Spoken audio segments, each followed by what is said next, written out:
The bank director's hands trembled as he tore the old woman's deposit slip in half in front of the entire crowd. The paper didn't just split, it snapped like something fragile being deliberately erased. "Next customer," he said coldly, dropping the pieces onto the polished marble floor as if they meant nothing. The old woman didn't move. She only looked down at the torn fragments, then slowly bent and picked them up one by one while people behind her laughed under their breath. A security guard stepped closer, waiting for a signal to remove her. The fluorescent lights above flickered once, reflecting off the glass doors of the bank lobby, and for a brief second, the entire room felt like it was holding its breath. No one knew that the woman they were watching like a mistake was about to rewrite everything they stood on. 3 hours earlier, the same woman had walked into the Riverside Trust Bank branch with a simple beige coat, worn leather shoes, and a small folder pressed carefully under her arm. Her name was not announced. It didn't need to be. The receptionist barely looked up when she approached the queue. "Ma'am, if you're here for assistance, take a number like everyone else," she said, tapping a screen without interest. The woman nodded once and took a ticket, A47. She stood quietly near the waiting chairs, her fingers lightly touching the folder as if confirming it was still real. Inside was a deposit slip so old the ink had begun to fade, stamped with codes no ordinary customer should have known how to read.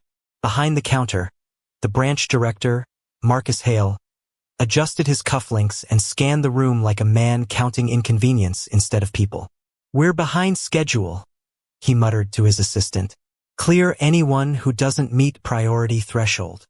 When his eyes landed on the old woman, he didn't pause. Just another delay. Another problem, another account that wouldn't justify the time. The assistant hesitated. "Sir, she's already in queue." Marcus didn't look again. "Then she can wait outside the system." When her number was finally called, she stepped forward calmly, placing the folder on the counter. Marcus didn't take it at first. He looked at her hands instead. Steady, unshaking, unfamiliar in a place where everyone else moved nervously under money's weight. "Deposit request?" he asked flatly. "Yes," she replied. One word. "No urgency. No apology." He flipped the slip once, then twice, and his expression tightened. The codes on it didn't match standard banking format. It looked outdated, irrelevant, a waste of time. That was when he tore it in half. The sound was small, but the reaction in the room was immediate. Some gasps, some laughter, some silence that didn't know what it was witnessing yet. The old woman didn't react the way he expected. She didn't beg. She didn't protest. She only looked at him for a long moment, as if memorizing a decision. Then she slowly reached down and picked up the torn pieces from the counter. Marcus exhaled sharply. "Ma'am, please leave. We don't have time for this." She paused at the edge of the counter, her fingers tightening slightly around the paper fragments. "You just destroyed something you don't understand," she said quietly. The assistant frowned. "Are you threatening staff?" The woman turned slightly toward him, her voice still calm. "No," she said. "I'm observing." Marcus gave a short laugh. "Observing what?" She looked around the bank. The cameras, the staff, the polished floors, the people pretending not to watch. Then she said something that didn't belong in the moment. "Whether the system still remembers its own origin." For a second, no one spoke.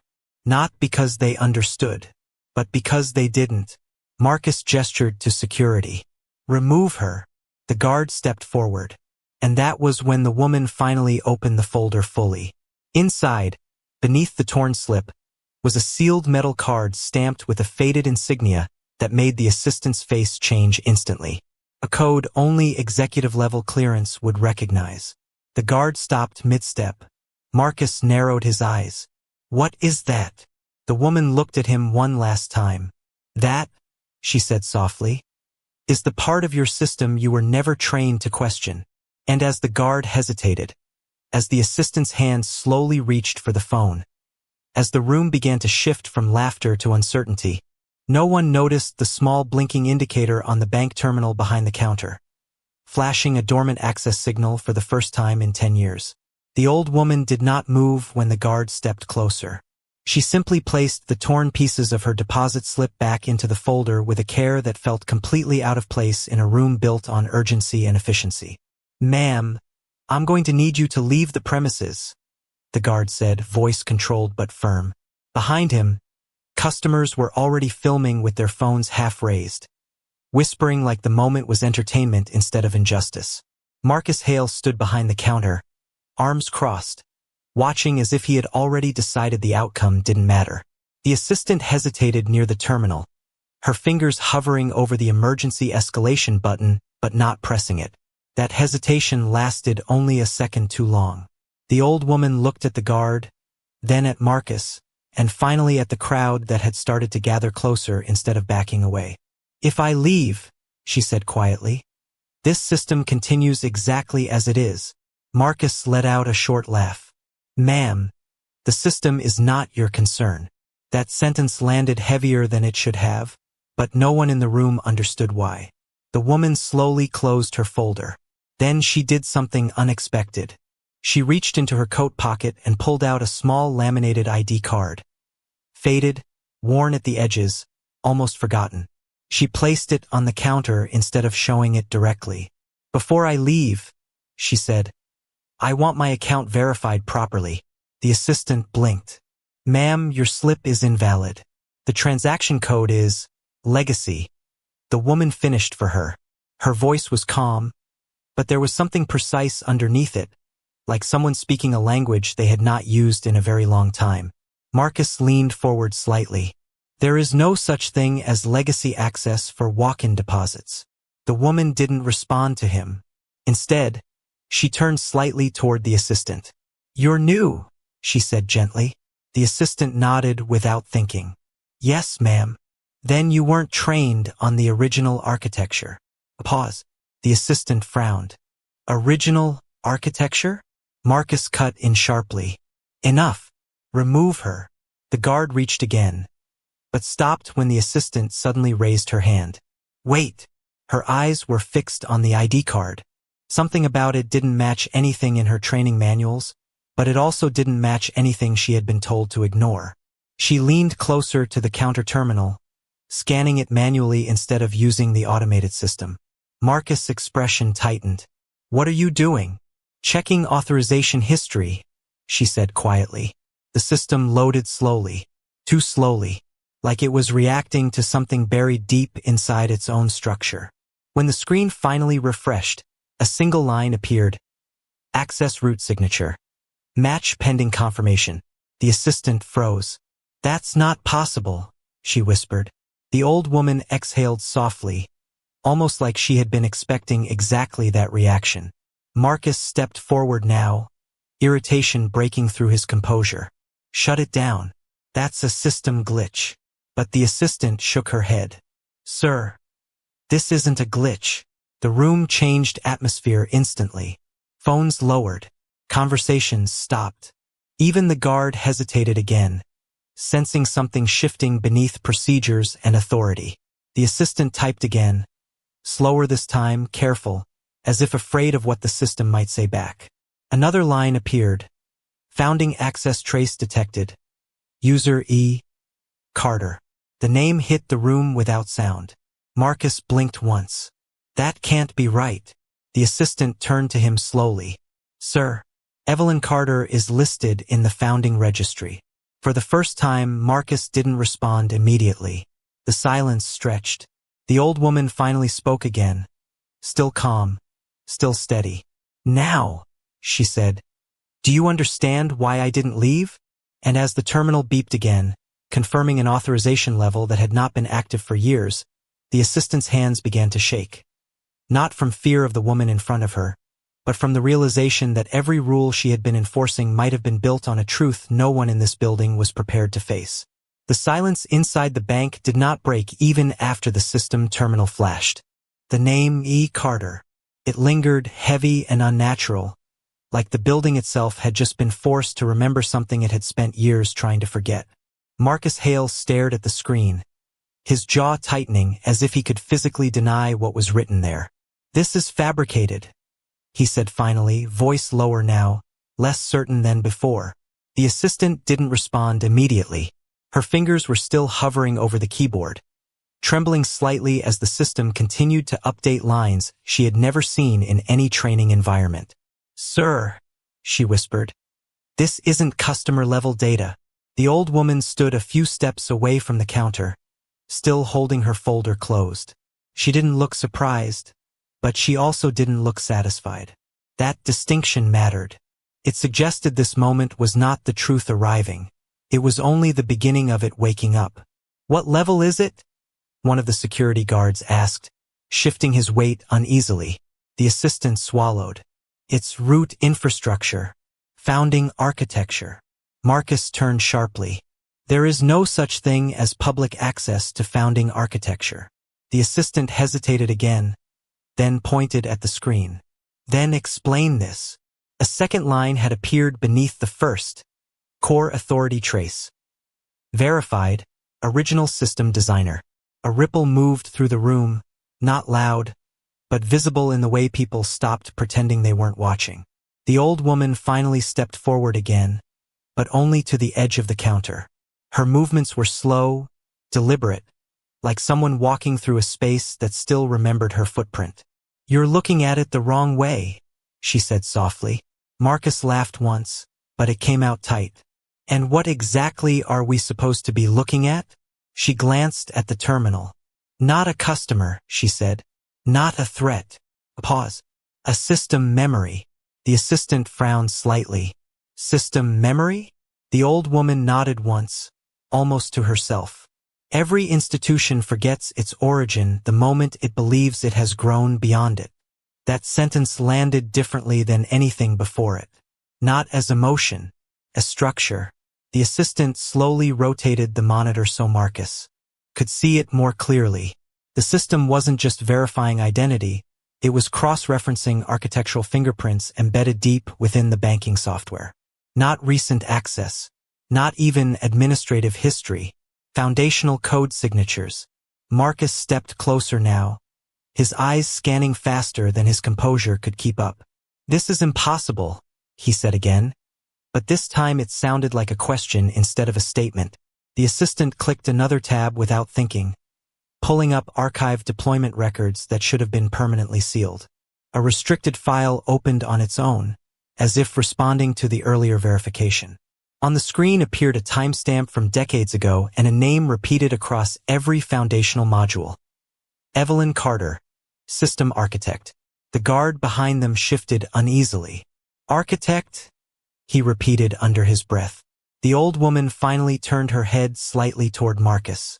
"Do you know why you've never seen that name?" she asked. Marcus didn't answer. She continued anyway. "Because the system doesn't teach its operators to question the floor they stand on." A notification chimed softly from the terminal, low priority but persistent. "Founding override protocol. Inactive key detected. Awaiting confirmation." The assistant looked up slowly. "Sir, if this is real, the system is waiting for authorization from her." Marcus' face tightened again, but now there was something else underneath it. Uncertainty creeping into authority. "Waiting for what?" he asked. The assistant's voice dropped. "For her to decide what this bank becomes next." The old woman didn't move at that statement. She only tightened her grip on the folder slightly, as if feeling the weight of something far older than paper inside it. And for the first time since she entered the building, she looked not like someone trying to prove a truth, but like someone deciding whether this truth deserved to continue existing in the open at all. The bank did not feel like a bank anymore. It felt like a sealed chamber where something buried for decades had just begun breathing again. The terminal kept pulsing the same confirmation line, Evelyn Carter, while Marcus Hale stood frozen in a position that no longer matched authority, only hesitation. The assistant took a slow step back from the counter as if distance could restore normal rules. The old woman, however, did not move toward explanation or confrontation. Instead, she closed the folder with a soft, precise motion and said, "This is not the place for confirmation." Marcus frowned sharply. "Then where is it?" he snapped, trying to regain control through volume. She looked past him, toward the glass doors of the bank where the city moved without knowing what was happening inside. "The boardroom," she said simply. That single word changed the temperature in the room. Not because it was dramatic, but because it was operational. The assistant blinked.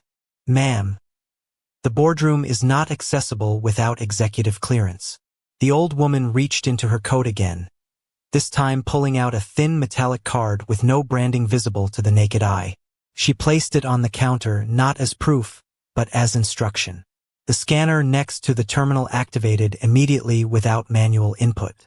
A soft green light swept across the card once, then twice. The system paused. Then, access granted, level, origin seat. Marcus stepped forward instinctively. "That's impossible," he said again, but his voice had dropped into something more controlled now, like a man speaking to a collapsing foundation. Security looked at him, waiting for orders that no longer felt safe to give. The assistant swallowed. "Sir, the system is opening executive route access." The glass wall behind the counter slid open silently, revealing a restricted corridor that most employees only knew existed in policy documents, not reality. The lighting inside was different, softer, older, like it hadn't been updated since the early architecture days of the bank. The old woman walked first. Not because she was leading them, but because the system itself had already decided she was not a visitor. Marcus hesitated, then followed, and behind him the assistant moved reluctantly, pulled by necessity rather than choice. The corridor led to an elevator with no visible buttons. As they entered, the doors closed without waiting for input. The elevator began to rise, but not in the usual mechanical rhythm. It felt smoother, almost anticipatory, like it knew exactly where it was going before anyone inside agreed. Marcus broke the silence. "If this is some kind of legacy loophole, I will personally have it shut down within the hour." The old woman didn't look at him. "You already tried to shut it down," she said quietly. "Years ago." That sentence made the assistant glance up sharply. Marcus turned his head slightly. "I don't know what you mean." For the first time, the woman looked directly at him. "You wouldn't," she replied. "You were not in the room when it was designed." The elevator stopped. No announcement. No warning. Just stillness. The doors opened onto a boardroom that did not match the rest of the building. Long table. Dark wood. Glass walls overlooking the city. And at every seat, digital nameplates began activating one by one as if responding to a forgotten protocol. As the old woman stepped forward, one of the nameplates flickered, then updated itself automatically. Chair designation. Unconfirmed. Waiting for origin confirmation. Marcus finally spoke, but quieter now. "What exactly are you?" he asked. The assistant didn't look at him this time. She was watching the boardroom screens activating across the entire wall, each one displaying system logs that had been dormant for years, now waking up in sequence. And the old woman placed her folder on the table, not opening it yet, only resting it there like a decision not fully made. "I am not here," she said softly, "to ask permission." And somewhere deep inside the bank's core system, a second alert activated. This one not visible to staff, not logged in public systems, only to one hidden administrative account that had just been reawakened. Founding subject detected, executive oversight required. The boardroom lights stabilized into a low, controlled glow, as if the building itself was holding its breath in deference to something older than its current leadership. The long table reflected the city skyline through glass walls, but the reflection looked distorted now, layered with faint system overlays only visible to those with access clearance no one in the room currently understood. Marcus stood near the entrance, no longer fully in command of the space. His posture adjusted subtly into observation rather than authority. The assistant remained slightly behind him, eyes fixed on the central chair where the old woman had placed her folder. She had not sat down. That detail alone was beginning to feel intentional. "Before anything is decided," she said calmly, her voice carrying without effort in the large room, "I need to see what this system has become in my absence." Marcus exhaled sharply. "In your absence?" he repeated. You're talking like you've been part of this institution. The woman finally turned her head toward him. I was never absent, she said. That was all she offered. But it changed the assistant's expression immediately. She stepped closer to her terminal tablet, pulling up archived governance logs that had automatically synced with the boardroom entry. Lines of dormant system code continued to scroll across her screen without request, as if responding to proximity alone. One of the files expanded unexpectedly. Bank architecture feedback loop. Origin user, Carter. The assistant froze. Sir, she whispered, but stopped as Marcus raised a hand. Not because he understood, but because he no longer wanted fragmented information, he wanted control restored. The old woman walked slowly toward the central console embedded into the table. She did not rush, did not hesitate. Her fingers hovered over the interface for a moment before she pressed once. Lightly. The system responded instantly, projecting a full institutional map of the bank's internal structure onto the glass wall, branches, data flows, approval chains, and hidden override layers Marcus had never seen in his tenure. A quiet alert chimed somewhere in the building. Then another. Marcus narrowed his eyes. What did you just trigger? He asked. She didn't look at him. A diagnostic loop, she said simply. If the system is intact, it will confirm itself. The assistant's screen flickered again, then displayed a second line beneath the previous logs. Operational integrity. Compromised. Root review required. Marcus stepped forward now, voice sharper. You are disrupting active operations. For the first time, the old woman allowed a faint pause before replying. No, she said. I am correcting what has already been disrupted. The room went quiet again, but this time it was not confusion, it was recalibration. Even Marcus seemed aware that the narrative he had relied on was no longer stable. The assistant, still studying her screen, noticed something new, a subroutine activating in response to the diagnostic, one that had been dormant for years. Sir, she said carefully, there's an automated compliance escalation being triggered from regional headquarters. Marcus turned sharply. We didn't authorize escalation.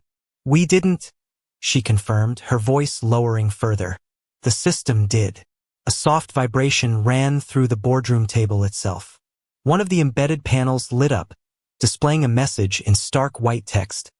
Origin Authority requesting live audit. Marcus stared at it. That's not standard protocol, he muttered. The assistant shook her head slowly. It is, if the founder signature is active. The old woman finally opened her folder. Inside was not just paperwork, but layered verification keys, each one sealed under different eras of banking history. She removed a single thin card and placed it onto the console again. The system reacted instantly, faster this time, more certain. A small confirmation tone echoed through the room. Legacy node recognized. Access expanded. Marcus did not speak for a moment. Then quietly, almost to himself, he said, If this is real, then someone has been hiding this for years. The old woman closed the folder again. Yes, she said. And they will notice now. Far below them, in the operational control center of the bank, multiple dashboards began flashing red. Not errors, but alerts triggered by something that was finally moving again after a very long silence. The alert did not come from inside the boardroom first. It came from the outside world trying to force its way in. Within minutes of the legacy node activation, the bank's internal communication channels lit up like a storm breaking over a glass roof. Screens across regional offices began replaying a distorted, unauthorized version of what had just happened in the executive boardroom. A woman identified only as unverified guest bypassing protocol, triggering system instability, and allegedly attempting to seize core administrative access. Marcus Hale stood still as the first notification arrived on his secure device. Not from operations, not from compliance, from corporate communications. Subject alert, possible security breach, boardroom incident under review. He exhaled slowly, and for the first time his expression stopped resembling confusion and started resembling calculation. So that's the game, he muttered. The assistant looked up immediately. Sir. Marcus didn't answer. Instead, He turned toward the glass wall where the city skyline reflected the boardroom like a mirror that no longer knew which side was real. "They're framing this as a breach," he said quietly. Down in the main lobby, the atmosphere had already shifted. Customers were no longer just watching, they were recording, reposting, interpreting.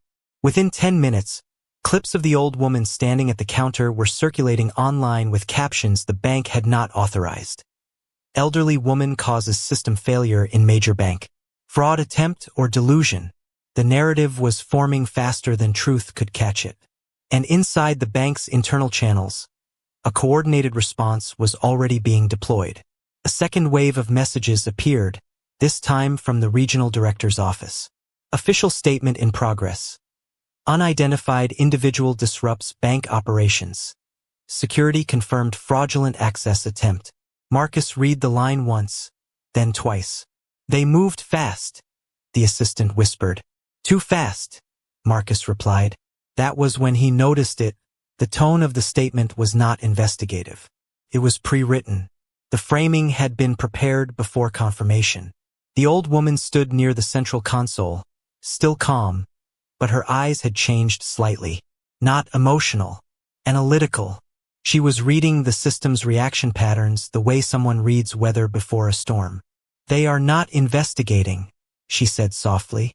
"They are controlling the interpretation." Marcus turned sharply toward her. "Someone is trying to bury this." She nodded once. "Yes, because if the origin is acknowledged, every decision made after it becomes accountable." A new alert flashed across the boardroom screen. Legal response team deployed. Temporary restraint order initiated. The assistant's face went pale. "They're escalating legally?" Marcus stared at the screen. "They're not responding to her," he said slowly. "They're responding to what she represents." Down in the lobby, 2 compliance officers had already arrived, moving through the crowd with practiced urgency. One of them was carrying a sealed folder marked Foundational Incident Containment Protocol, a document that should not have been accessible without executive confirmation. The second officer stepped into the security feed range and spoke clearly for the cameras now recording everything. "We have reason to believe an unauthorized individual has compromised sensitive banking infrastructure and is attempting identity misrepresentation at executive level." The phrase was carefully chosen. Precise, believable, dangerous. Inside the boardroom, Marcus heard it through the live feed and turned slowly toward the old woman. "They're saying you're impersonating someone," he said. She didn't react immediately. Then she walked to the edge of the table and placed her hand lightly on the surface, as if feeling the memory of every transaction this institution had ever processed. "No," she said quietly. "They are saying that because they cannot allow the truth to enter the record." The assistant suddenly interrupted, holding up her screen. "Sir, there's internal authorization being overridden at branch level. They're freezing all access tied to her identity." Marcus narrowed his eyes. "So they're cutting her out of the system. They're trying to erase her before verification completes," she replied. And then the final message appeared on every internal screen across the building. "Founding access revoke proposal submitted. Signature required." Marcus froze, because for that proposal to exist, someone at the highest level had already decided the truth would not be allowed to stand unchallenged. And somewhere beyond the boardroom glass, the first official denial statement was already being broadcast to the public. The moment the revocation proposal appeared across every internal screen, the bank did not feel like a building anymore. It felt like a system turning inward on itself, trying to amputate the very memory that had just been reactivated. In the boardroom, the old woman stood still as the words repeated in different forms across overlapping displays. "Founding access revoke proposal. Signature required." Marcus Hale's face had changed completely now. Not confusion. Not hesitation. Something sharper. Something defensive. "They're locking this down at corporate level," he said, almost to himself. The assistant looked up from her terminal, voice tight. "Sir, it's not just lockdown. It's coordinated denial." Down in the lobby, the consequences had already begun to manifest in real time. Security personnel were no longer just responding to an incident. They were executing a narrative. The old woman's name, once partially surfaced in system logs, had now been replaced in public-facing terminals with unidentified subject. High-risk interference. Customers who had been filming moments earlier were now being asked to delete footage. Some complied. Some resisted. The difference did not matter. The story was already shifting direction.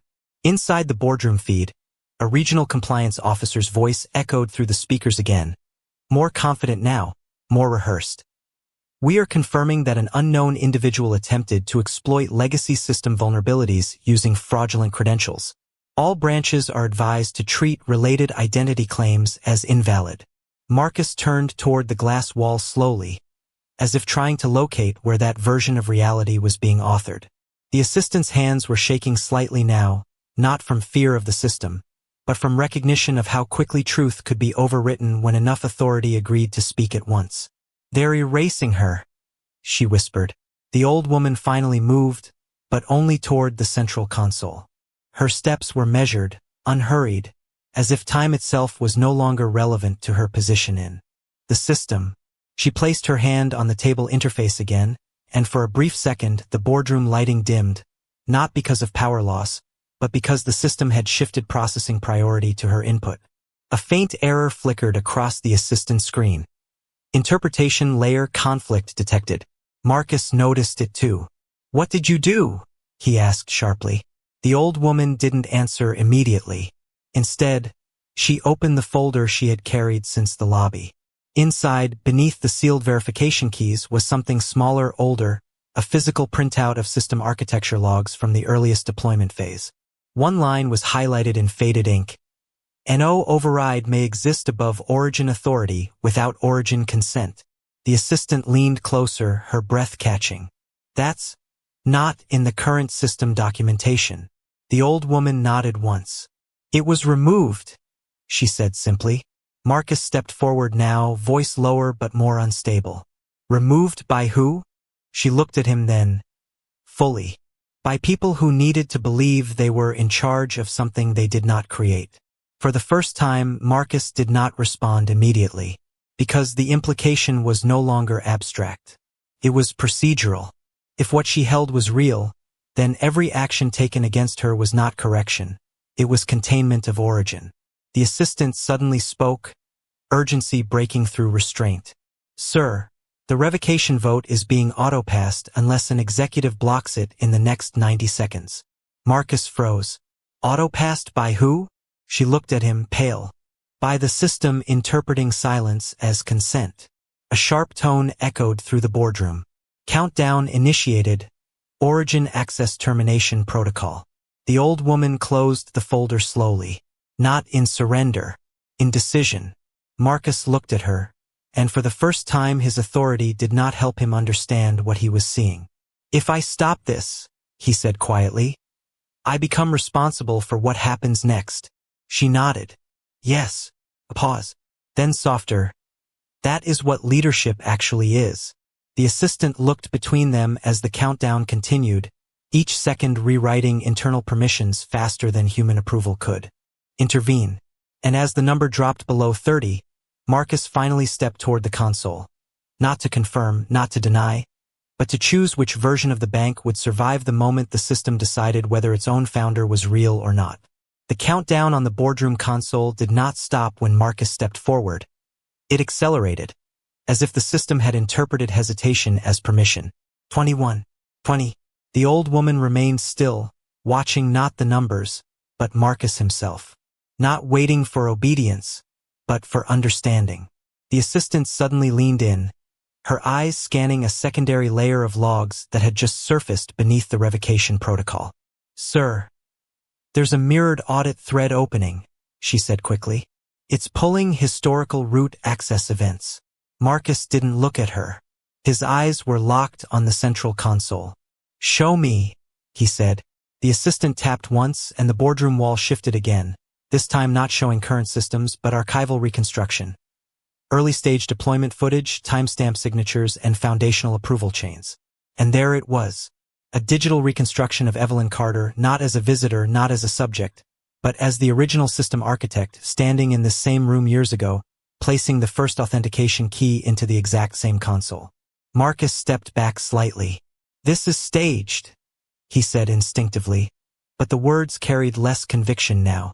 The old woman finally spoke. "No," she said quietly. "It's stored memory. The system remembers what people were later told to forget." The assistant's fingers moved faster now, cross-referencing the archival log against the current revocation order. Her breath caught.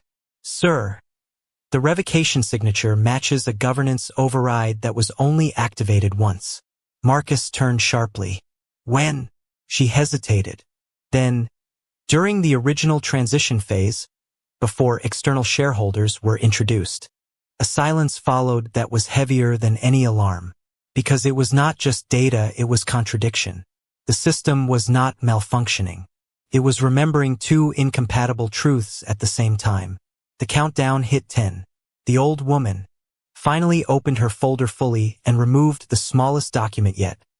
A single embossed certification page sealed in faded gold ink. She placed it directly onto the console. The system reacted instantly. The boardroom wall flickered, then split into two synchronized layers, the current legal identity record and the original founding registry. Marcus stared at both. "This doesn't prove anything," he said quickly, but his voice was no longer stable. The assistant shook her head. "It does," she whispered, "because both layers are being validated by independent authority nodes." Marcus stepped closer to the projection. "Then someone altered the public registry," he said, more to himself now. The old woman nodded once. "Yes." The assistant suddenly straightened. "Wait, there's more." She pulled up a third feed, internal communication logs from the day the revocation proposal was initiated. But instead of anonymous authorization, it showed something more specific, coordinated signature clustering from senior executives across multiple branches, all triggered within a 30-minute window. "This wasn't a system decision," she said slowly. "It was a coordinated containment order." Marcus turned sharply. "Containment of what?" No one answered immediately, because the answer was already visible on the wall behind them. Evelyn Carter, founding architect, flagged. Restricted presence event.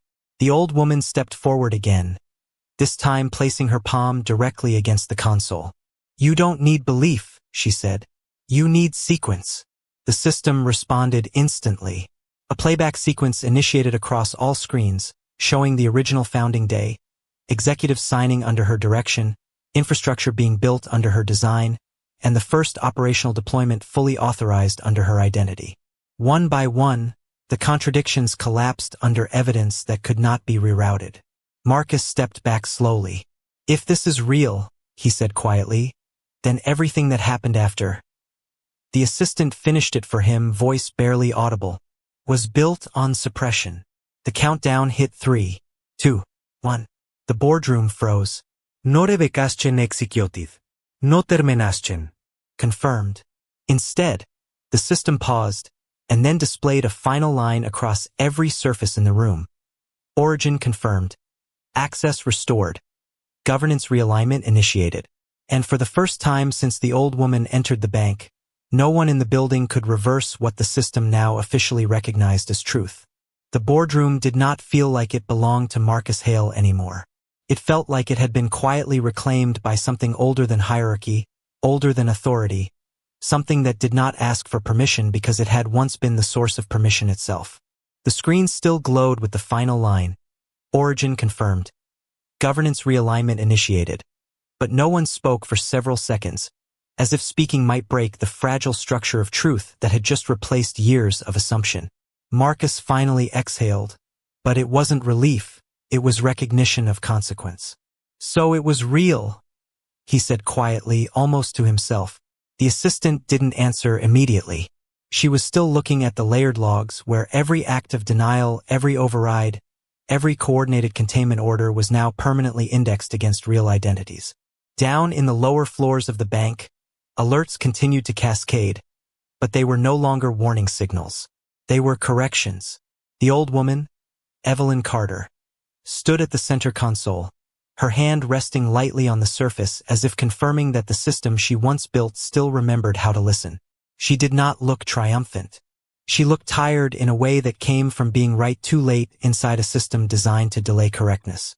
Marcus took a step forward. "What happens now?" he asked. The question wasn't procedural. It was personal. Evelyn turned slightly toward him. "Now," she said. "The system does what it was designed to do before people learned how to hide inside it." Behind her, the assistant screen updated again, this time showing a full audit cascade. Every executive who had signed the containment order appeared in sequence, each line expanding into specific actions. Denial of access, authorization of misidentification, suppression of founder identity, public misrepresentation. Directives. The assistant's voice dropped. "They didn't just disagree with her identity," she said. "They actively enforced a false one." Marcus closed his eyes briefly, as if absorbing the weight of that realization. "That means it wasn't just wrong," he said. "It was deliberate." Evelyn nodded once. "Yes." A pause. Then Marcus turned toward her fully. "And what do you want to do with them?" The question hung longer than anything before it. Evelyn walked slowly toward the glass wall overlooking the city. The bank's internal systems were now projecting transparency reports across multiple branches, exposing decisions that had never been visible outside executive layers. "I don't want punishment," she said finally. "Punishment is easy. Correction is harder." The assistant looked up. "Correction of what, exactly?" Evelyn turned back toward them. "Of the idea that access determines worth." Marcus didn't respond immediately, because now the consequences were no longer abstract, they were structural. Every person involved in the containment order would face institutional review, not because of emotion, but because of traceable system abuse. The assistant hesitated. "Some of them are still active executives," she said. "They'll resist." Evelyn nodded again. "They will have the chance to explain their actions," she said, "in the same place they made them." And for the first time, Marcus understood what she meant. Not exile, not erasure, exposure. The boardroom doors opened automatically, and security feeds across the building began redirecting to a single central channel. Evelyn stepped forward, but before leaving the console, she placed her hand once more on the deposit slip, now reconstructed digitally and physically restored in the system archive. The same slip Marcus had once dismissed without hesitation now appeared on every screen in the building, not as evidence of error, but as the beginning of correction. Marcus watched it for a moment, then spoke quietly. "I was wrong," he said. Evelyn didn't turn immediately. "Yes," she replied softly. "But now you can choose what you do with that." The assistant looked between them as the system finalized its last update. All access levels recalibrated. All false records flagged. And the bank, once fractured by denial, now held a single restored truth across its entire network. As Evelyn stepped toward the exit, she paused only once, glancing back at the console that had once tried to reject her. She didn't touch it again.